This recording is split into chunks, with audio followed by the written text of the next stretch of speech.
All right, I am Colonel Steve, and the scenario that we're going to do today is a customer that comes in, might be a regular, might not be, but you've got one spouse loves whiskey and the other one hates whiskey.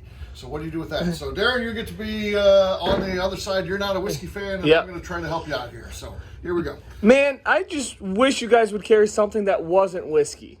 So you don't like whiskey at all? No. You don't like specific ones? I have never found a whiskey that I like. Okay. What we can do is, if you're not interested in trying any, we could try some different things, see if it's just a matter of maybe the proof was wrong or you just didn't have the great one. But if you've kind of been through that process, we don't want to repeat that for you. So we do have some things. We actually call this the trailing spouse program, because what we found out early on is we're a high-end whiskey store. We only carried whiskey. And the problem with that is a lot of times people will be bringing a spouse, or sometimes we'll do, a bachelor party. This will be a stop on a bachelor party, and you get a whole group of people that come in, and several of them aren't whiskey drinkers, and all they want to do when they're here, they want to leave.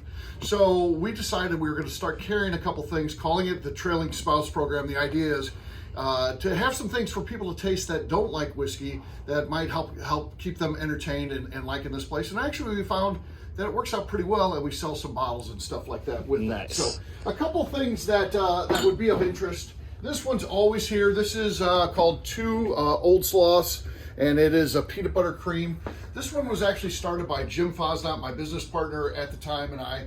We noticed on the market that peanut butter whiskeys were very popular. We noticed that creams were very popular, but no one at that time had a peanut butter cream. So we thought, you know what, let's combine the two and develop something. So we worked locally with, at the time it was called Stumpy's Spirits. Now it is Old Monroe Distilling, right across the river in Columbia, Illinois. And it was really a fun process to go through and formulate it and try it. We explained what we're looking for.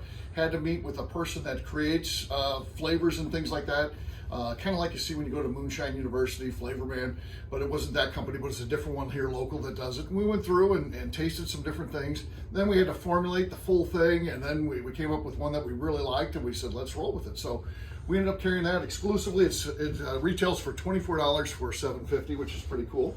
But some other things that we might recommend, we're not the only creams. We carry a full line from Royce Neely Family Distillery. So he's got some moonshine creams. We might recommend that, or something like his flavored moonshines as well. Those tend to be on the sweeter profile. It's not necessarily my thing, but everything in the shop doesn't have to be things that I would like. Again, the idea is for some others. We also do some seasonal things. So if you come in here at certain times of the year, we carry Shanky's Whip, which we do that around St. Patrick's Day. There's a one that we do. It's a spiced pear that we do just at the holidays. We're actually gearing up. That'll be here before we know it. We'll start carrying that. Actually, I want to get that for our Bourbon Artisan Festival. That's a good reminder to do that and get that done. And so that's the kind of things that we do. So again, so if you see the stuff here and you think this is a high-end whiskey retailer, what are they doing with this other stuff? Why would they even carry that? That's not something they would drink. Again, there's other opportunities. There's other people that come in here. We want to appeal to them as well. So there you go.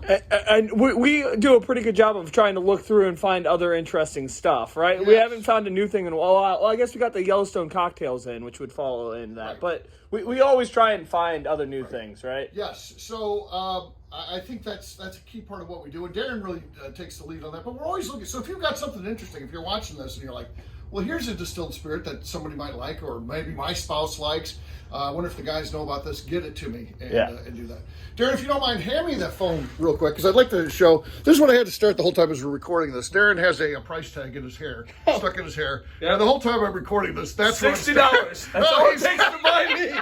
I guess I'm cheap. So there you go, guys. There's a little bit about what we do when we have someone who doesn't like whiskey.